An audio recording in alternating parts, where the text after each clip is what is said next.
বেঁচেছে।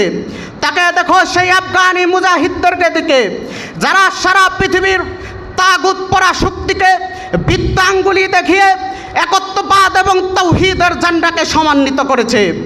বর্তমান বিশ্বের সবচেয়ে শক্তিশালী রাষ্ট্র সুপার আমেরিকা আধুনিক অস্ত্র দিয়ে আফগানি মুজাহিদদেরকে দমিয়ে রাখার জন্য 20 বছর লড়াই করে ইমানদারদের সামনে টিকে থাকতে পারে নাই।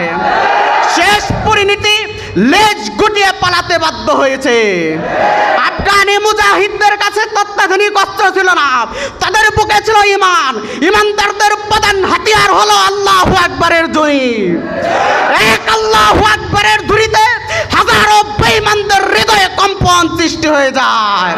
আরে মুসলমান তো সেই জাতি যারা বদরের যুদ্ধে 313 জন সৈন্য নিয়ে হাজারো বেঈমানদেরকে পরাজিত করে একত্ববাদ এবং তাওহীদের ঝান্ডাকে সমন্বিত করেছে।